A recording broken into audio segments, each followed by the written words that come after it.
Alhamdulillahirabbil alamin. Puji syukur sama-sama kita panjatkan kehadirat Allah Subhanahu wa taala yang telah memberikan rahmat dan hidayahnya kepada kita semua sehingga kita dapat melaksanakan acara sosialisasi positif di lingkungan sekolah oleh calon guru penggerak angkatan 9. Mudah-mudahan acara kita ini akan mendapat rahmat dari Allah Subhanahu wa taala. Kemudian tak lupa pula selawat berangkaikan salam marilah kita kirimkan ke ruh baginda Nabi besar kita yakni Nabi Muhammad sallallahu alaihi wasallam dengan lafaz Allahumma sholli ala sayyidina Muhammad wa ala ali sayyidina Muhammad. Mudah-mudahan dengan banyaknya kita bersolawat kita akan mendapat syafaat dari beliau di yaumil mahsyar kelak. Amin amin ya rabbal alamin. Yang sama-sama kita hormati Bapak Kepala SDN 04 Setia, Bapak Elsa Judaini, SPD, SD, MPD, MSI. Kemudian yang sama-sama kita hormati Bapak Ibu Guru SDN 04 Setia. Baiklah, acara akan kita mulai dengan membacakan Bismillahirrahmanirrahim. Yang pertama, pembukaan sebagaimana berlangsung. Acara selanjutnya, acara inti sosialisasi budaya positif di lingkungan sekolah SDN 04 Setia yang akan dipaparkan oleh Ibu Rini Febrianti, SPDSD. Kepada Ibu Rini Febrianti dipersilakan. Assalamualaikum warahmatullahi wabarakatuh. Puji syukur marilah sama-sama kita mengucapkan kehadirat Allah Subhanahu wa taala yang telah memberikan kita nikmat kesehatan dan kesempatan sehingga kita dapat berkumpul di ruangan yang sangat kita cintai ini dalam rangka kegiatan sosialisasi budaya positif di lingkungan SDN 04 Setia. Selanjutnya salawat dan salam tidak lupa pula kita hadiahkan kepada ruh junjungan Nabi besar kita Muhammad sallallahu alaihi wasallam yang telah membawa kita dari alam kebodohan kepada alam yang penuh dengan ilmu pengetahuan seperti yang kita rasakan pada saat sekarang ini. Maka sepantasnya kita mengucapkan sepotong doa dengan berlapaskan Allahumma sholli ala sayyidina Muhammad wa ala ali sayyidina Muhammad. Yang terhormat Bapak Kepala SDN 04 Setia, Bapak Elsa Junaidi, SPD, SD, MSI. Yang terhormat Bapak Ibu Majelis Guru SDN 04 Setia yang hadir pada kesempatan ini. Sebelumnya, izinkan kami menyampaikan ribuan terima kasih kepada Bapak Kepala SDN 04 Setia beserta rekan-rekan guru SDN 04 Setia yang telah meluangkan waktunya untuk turut serta dalam mendukung pelaksanaan sosialisasi budaya positif di lingkungan SDN 04 Setia ini. Adapun budaya positif mengenai kebutuhan dasar manusia dan dunia berkualitas. Kebutuhan dasar manusia merupakan unsur-unsur yang dibutuhkan oleh manusia dalam mempertahankan atau keseimbangan fisiologis maupun psikologis yang bertujuan untuk mempertahankan kehidupan dan kesehatannya. Ini berupa kasih sayang dan rasa diterima, penguasaan, kesenangan, dan kebebasan. Ini adalah kebutuhan dasar manusia untuk bertahan hidup. Kemudian mengenai posisi kontrol. Posisi kontrol dalam mewujudkan budaya positif di lingkungan sekolah. Yang pertama adalah seorang guru sebagai penghukum, di mana guru menghardik, menunjuk-nunjuk, menyakiti, menyindir, itu adalah posisi kontrol guru sebagai penghukum. Di mana apabila guru berkata, kalau kamu tidak melakukannya, awas ya, itu adalah posisi guru sebagai penghukum. Kemudian kaitannya dengan dunia berkualitas, sulit meletakkan guru di luar dunia berkualitas. Kemudian dampak pada murid adalah mengulang kesalahan. Kemudian yang kedua, Posisi kontrol guru adalah sebagai pembuat rasa bersalah, di mana di sini berceramah dan mengatakan seharusnya ibu kecewa itu adalah pembuat rasa bersalah yang dilakukan oleh seorang guru. Adapun guru berkata, kamu sudah tahu ibu. Lelah sekali mengatakannya, ibu stres. Itu adalah kata-kata yang dilontarkan oleh seorang guru dengan posisi kontrol pembuat rasa bersalah. Kemudian menyembunyikan, menyayangi itu adalah hasil nanti yang didapatkan dari posisi kontrol tersebut. Kemudian kaitannya dengan dunia berkualitas adalah murid melakukan guru di dalam dunia berkualitas. Kemudian dampaknya pada murid adalah merasa rendah diri. Kemudian posisi kontrol yang ketiga adalah sebagai teman. Kemudian sebagai teman ini guru adalah membuat alasan-alasan untuk murid-muridnya. Alasannya adalah, ayolah lakukan demi ibu. Masa kamu tidak mau? Ingat tidak? Itu adalah kata-kata posisi kontrol sebagai teman. Kemudian hasilnya adalah ketergantungan. Adapun kaitannya dengan dunia berkualitas adalah murid meletakkan guru sebagai orang yang sangat penting di dunia berkualitas. Adapun dampak pada murid adalah lemah, tidak mandiri atau tergantung. Adapun posisi kontrol yang keempat adalah sebagai pemantau. Ini adalah menghitung dan mengukur. Adapun kata-katanya adalah apa peraturannya, kemudian menyesuaikan diri bila diawasi, kemudian murid melakukan guru, peraturan dan hukuman di dunia berkualitas. Berapa banyak bintang yang saya harus peroleh, berapa halaman yang harus saya tulis, itu adalah kata-kata yang dilontarkan murid apabila guru sebagai pemantau. Kemudian dampaknya adalah menitik beratkan pada sanksi atau hadiah untuk dirinya. Kemudian posisi kontrol yang kelima adalah sebagai manajer, di mana guru mengajukan pertanyaan-pertanyaan. Apa yang kita yakini? Apa yang bisa kamu kerjakan untuk memperbaiki masalah ini? Kemudian hasilnya adalah menguatkan pribadi. Kemudian murid berkata, murid melakukan diterima sebagai individu yang positif dalam dunia berkualitas. Kemudian adapun murid berkata, bagaimana cara saya memperbaiki keadaan? Kemudian dampak pada murid adalah mengevaluasi diri, bagaimana memperbaiki diri. Dan di sini dari kelima posisi kontrol ini adalah posisi penghukum, pembuat rasa bersalah sebagai teman, dan pemantau ataupun sebagai manajer. Itu adalah posisi kontrol kita sebagai guru. Kemudian selanjutnya mengenai segitiga restitusi. Segitiga restitusi adalah proses menciptakan kondisi bagi peserta didik untuk memperbaiki kesalahan mereka sehingga mereka bisa kembali kepada kelompok mereka dengan karakter yang lebih kuat atau yang lebih baik lagi.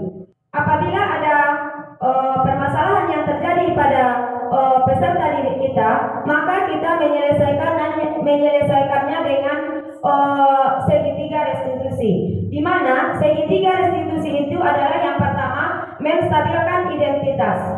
Dalam menstabilkan identitas ini, di mana untuk membuat anak yang merasa gagal karena berbuat salah menjadi positif terhadap dirinya. Guru berkata misalnya, berbuat salah itu hal yang manusiawi. Kemudian kita pasti bisa menyelesaikan permasalahan ini. Bapak Ibu tidak tertarik untuk mencari tahu siapa yang benar, siapa yang salah. Ibu lebih tertarik untuk menyelesaikan masalah. Kemudian langkah yang kedua dalam segitiga restitusi ini adalah validasi kebutuhan. Dalam validasi kebutuhan ini adalah membantu murid mengenali kebutuhan dasar yang ingin dipenuhinya ketika melakukan kesalahan. Pada dasarnya, setiap tindakan manusia tujuannya adalah memenuhi kebutuhan dasar. Apakah itu penguasaan, apakah itu kebebasan, kasih sayang, rasa diterima, kesenangan ataupun bertahan hidup. Adapun kata-kata yang bisa kita katakan kepada anak-anak kita yang melakukan kesalahan adalah, kamu bisa saja melakukan hal yang lebih buruk, tapi kamu tidak melakukannya kan?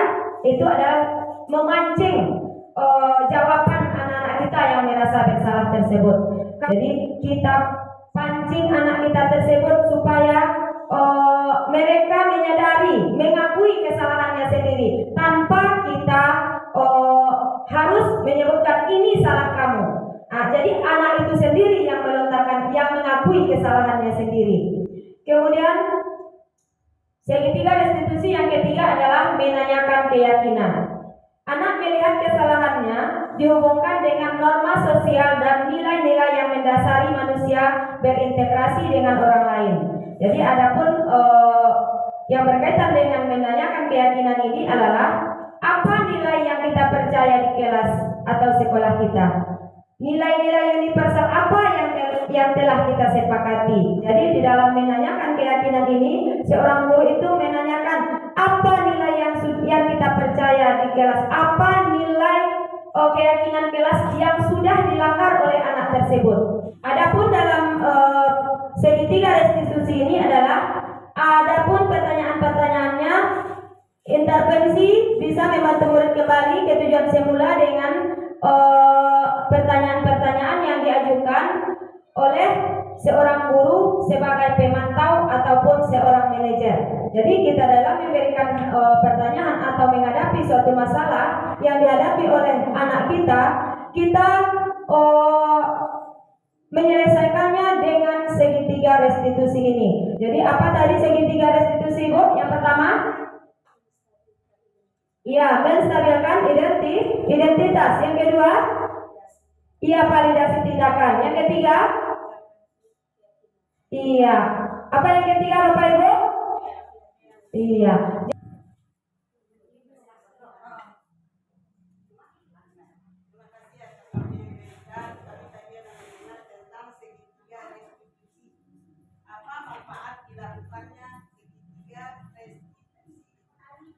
Iya, baik Bu. Di sini terima kasih atas pertanyaannya. Manfaat dilakukannya segitiga restitusi ini adalah supaya dapat membantu murid nantinya untuk menjadi lebih baik lagi atau lebih memiliki tujuan kedisiplinan positif dan memulihkan dirinya setelah berbuat salah atau setelah berbuat kesalahan.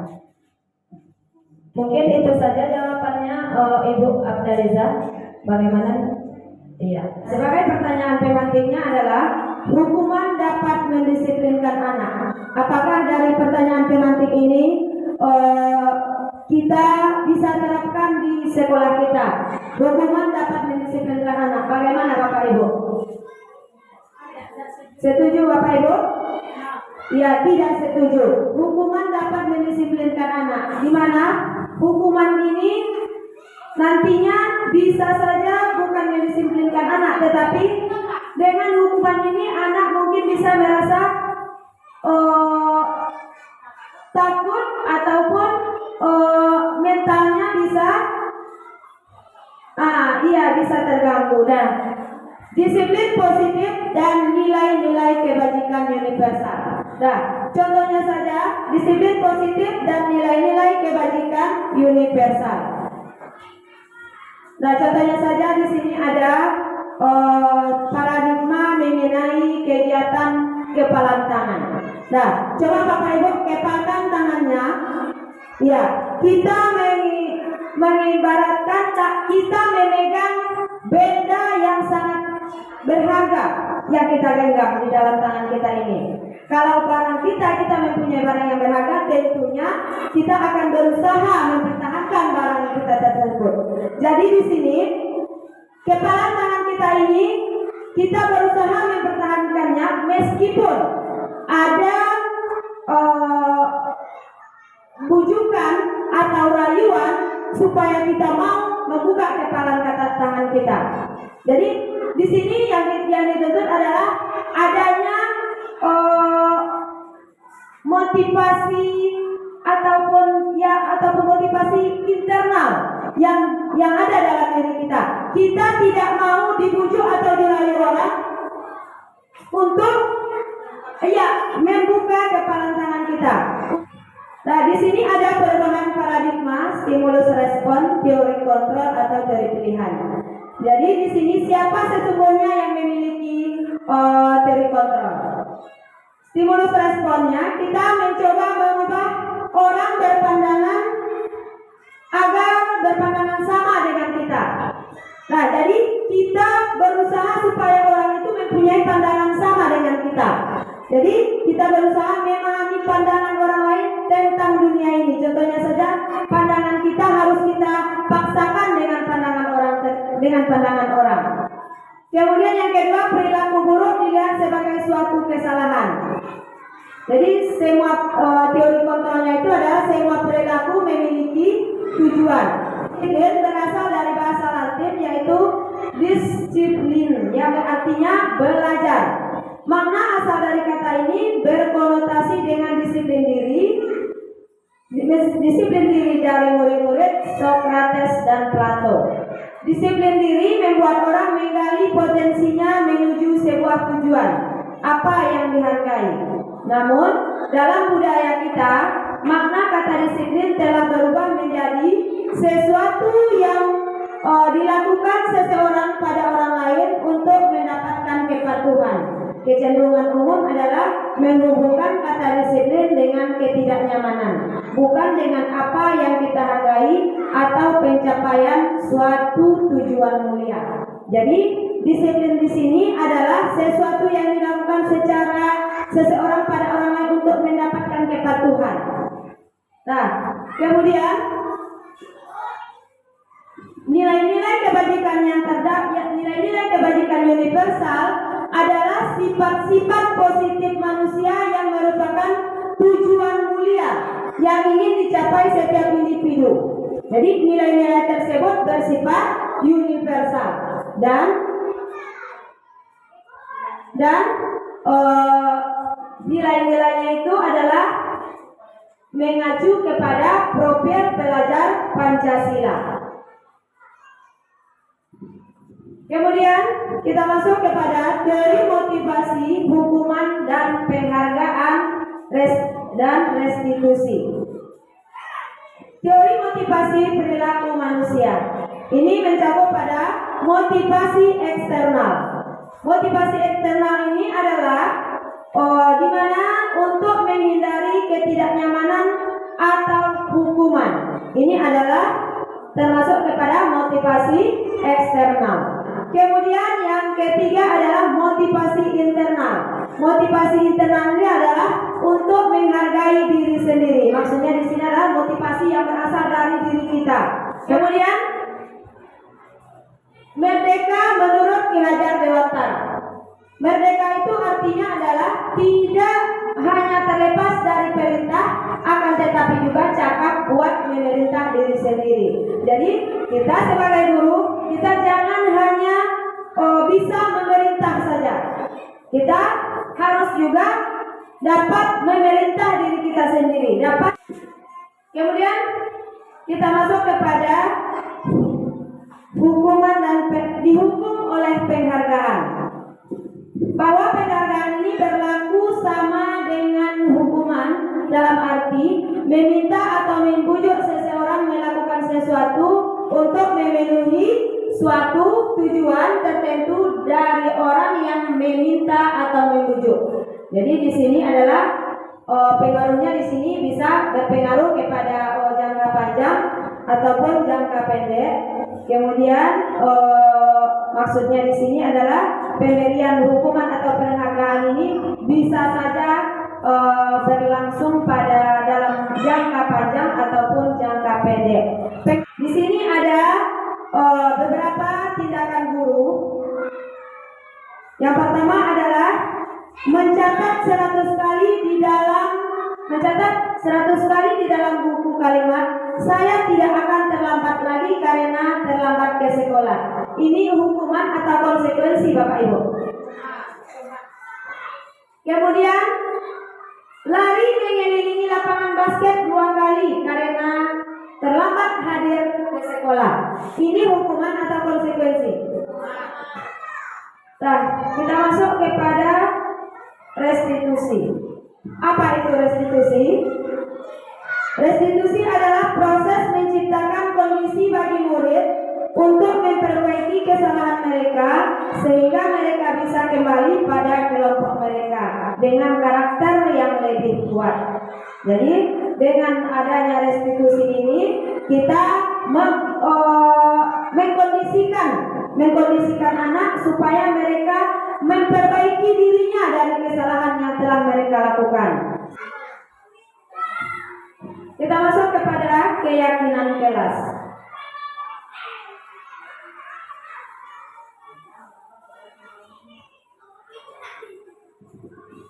Keyakinan kelas di sini adalah di mana kita membuat kesepakatan di dalam kelas tersebut supaya atau untuk dapat dilaksanakan atau diterapkan secara bersama-sama. Itu adalah keyakinan kelas kita. Kita membuat sebuah kesepakatan. Jadi membuat kesepakatan ini yang berisi nilai-nilai kebajikan yang sesuai dengan profil pelajar Pancasila. Dari peraturan kelas maka akan timbul keyakinan kelas sehingga terciptanya lingkungan positif. Dari keyakinan kelas, dari peraturan kelas dan keyakinan kelas yang sudah diterapkan bersama-sama, maka akan tercipta lingkungan positif. Nah, di sini berarti kita sudah menerapkan budaya positif di kelas kita. Peraturan dan keyakinan kelas. Di sini isinya adalah selalu kembalikan buku ke tempatnya. Keyakinan kelasnya ini berupa tanggung jawab, ya, berarti nilai kebajikan di sini adalah tanggung jawab. Kemudian yang kedua, dilarang mengganggu orang lain. Apa itu keyakinan nilai yang ada di dalam dilarang mengganggu orang lain ini adalah menghormati, ya, nilai kebajikannya adalah menghormati. Hadir di sekolah 15 menit sebelum pembelajaran dimulai, ya, menghormati atau komitmen. Jadi sekian saja yang dapat saya sampaikan pada kesempatan ini.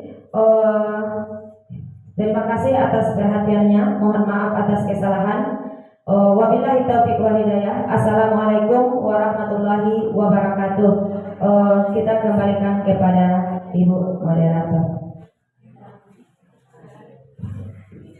Terima kasih kepada Ibu Rini Febrianti yang telah memaparkan begitu banyak mengenai budaya positif yang akan kita laksanakan di lingkungan sekolah kita SDN 04 Setia.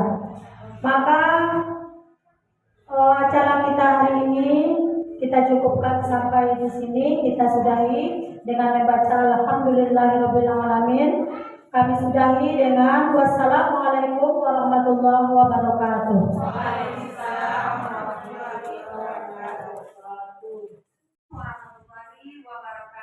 Waalaikumsalam warahmatullahi wabarakatuh.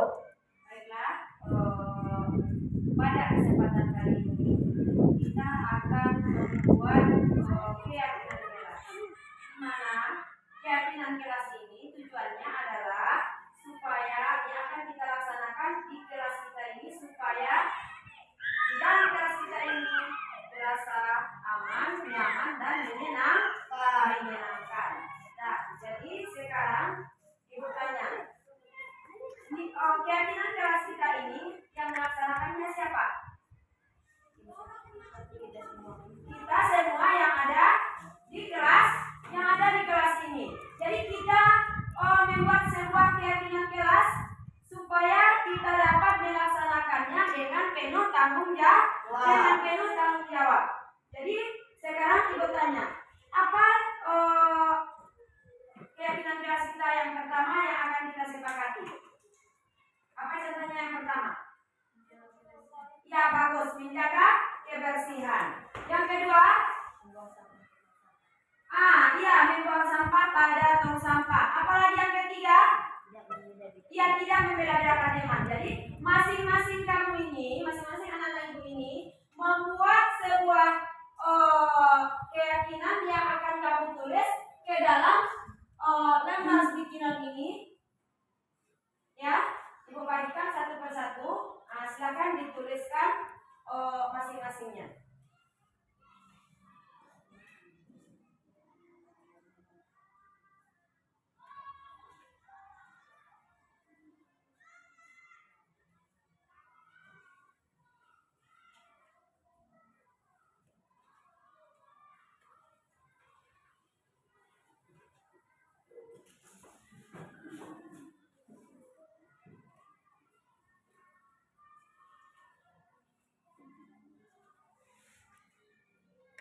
terdapat anak-anak itu semua. Silakan ditulis di dalam lembar sticky note yang sudah dibagikan.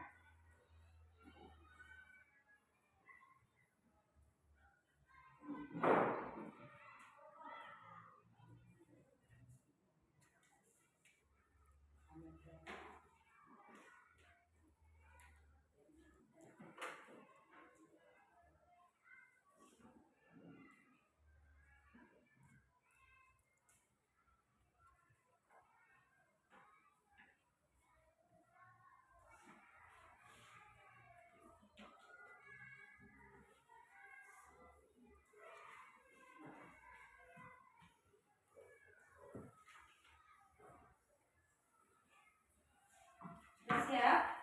Ya.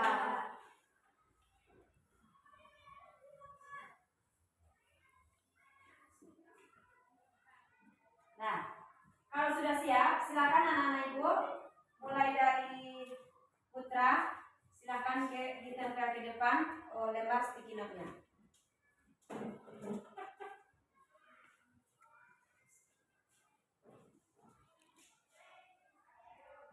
Ya, menyusul langsung saja. Menyusul satu-satu ya. Satu-satu ke depan.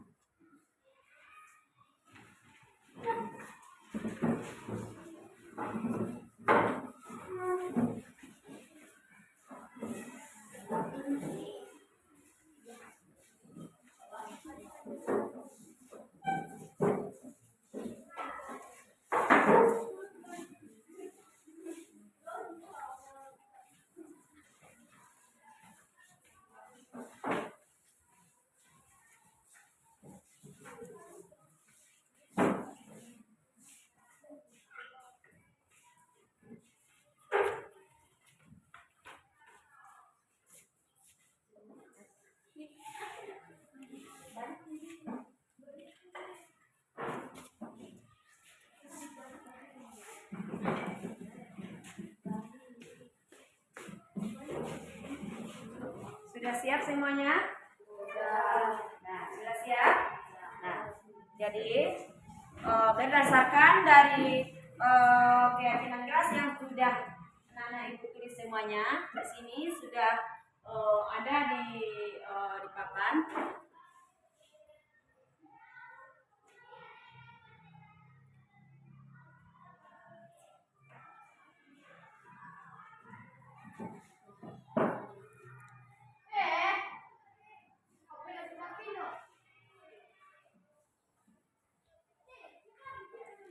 Nah, jadi kita lihat di sini,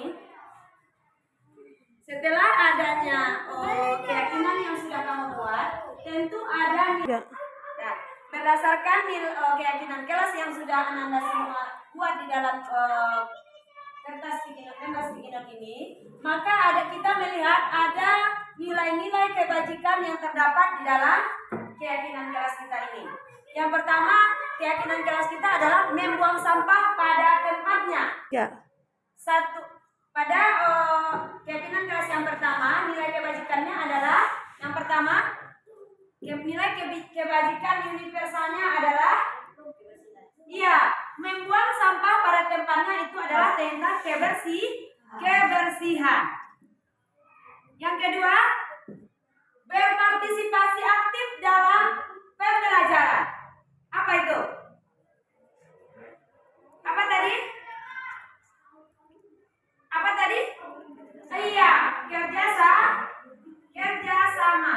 Yang ketiga, datang tepat waktu. Apa itu nilai kebajikan universalnya? Disiplin. Yang ketiga, yang keempat, piket kelas sesuai jadwal. Apa nilai kebajikan universalnya?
sopanan.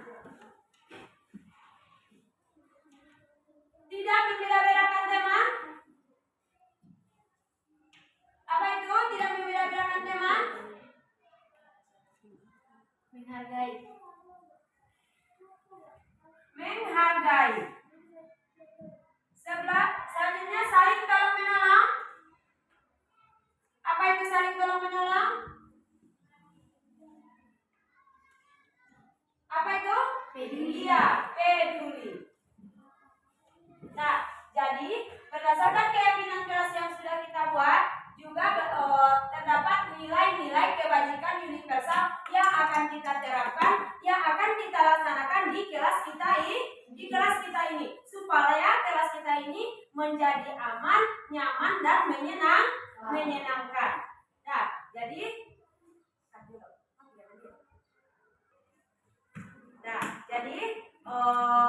sepakat kita untuk dapat melaksanakannya keyakinan kelas yang sudah kita buat? Ya, iya. Berarti kita sudah sepakat atau menyepakati dengan keyakinan kelas yang sudah kita buat hari ini. Nah, mudah-mudahan kelas kita ini dapat dilaksanakannya dengan penuh tanggung jawab. Sekian yang dapat Ibu sampaikan. Assalamualaikum warahmatullahi wabarakatuh. Waalaikumsalam warahmatullahi wabarakatuh.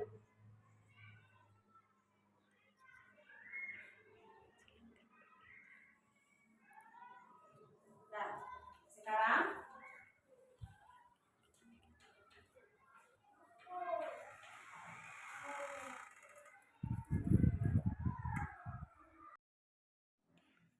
Assalamualaikum, Bu.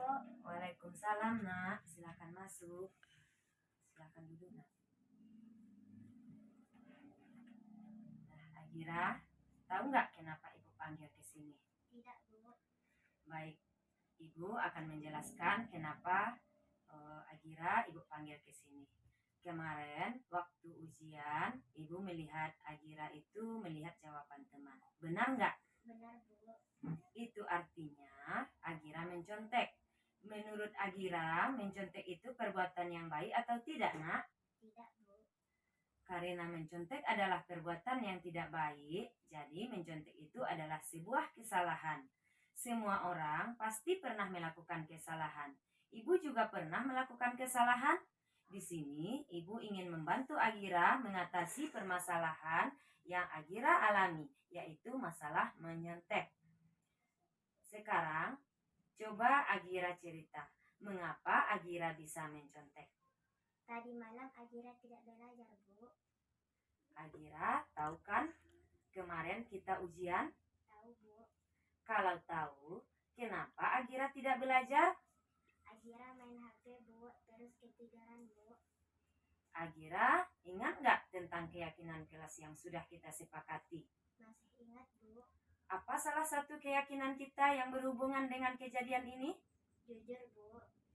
Menurut Agira, jujur itu penting tidak, Nak? Penting, Bu. Mencontek itu perbuatan jujur atau tidak? Tidak jujur, Bu. Nah, sekarang Agira sudah paham, mencontek itu tidak baik, tidak jujur. Menurut Agira, apa yang harus Agira lakukan agar tidak mencontek lagi? Saya tidak akan bermain HP lagi, Bu. Saya akan belajar lebih giat lagi dan sungguh-sungguh. Dan saya akan berdoa kepada Allah, Bu. Karena Agira sudah paham dengan apa yang Agira lakukan, mulai kapan Agira akan melakukan yang Agira bilang tadi? Mulai hari ini, Bu. Berarti mulai hari ini Agira sudah siap melakukan perbuatan diri. Agira tidak akan mencontek lagi. Agira akan berusaha menjadi anak yang lebih baik lagi. Tadi dengan cara apa? Belajar dengan sungguh-sungguh, Bu, dan tidak bermain HP lagi, serta berdoa kepada Allah, Bu. Semoga Agira setelah kejadian ini tidak akan mengulangi kesalahan itu lagi dan menjadi anak yang membanggakan orang tua dan menjadi anak yang soleha. Iya, Bu. Nah, kita tos dulu. Nah, jadi sekarang kembali ke kelas untuk mengikuti pelajaran berikutnya. Ya, Bu. Assalamualaikum, Bu. Waalaikumsalam. Assalamualaikum warahmatullahi wabarakatuh. Perkenalkan saya Miss Wartati, rekan kerja dari Ibu Rini Febrianti di SDN 04 Setia. Menurut saya dari apa yang dipaparkan Ibu Rini tentang budaya positif sangat bagus untuk diterapkan di sekolah ini, terutama mengenai disiplin positif untuk siswa dan juga untuk kami sebagai guru.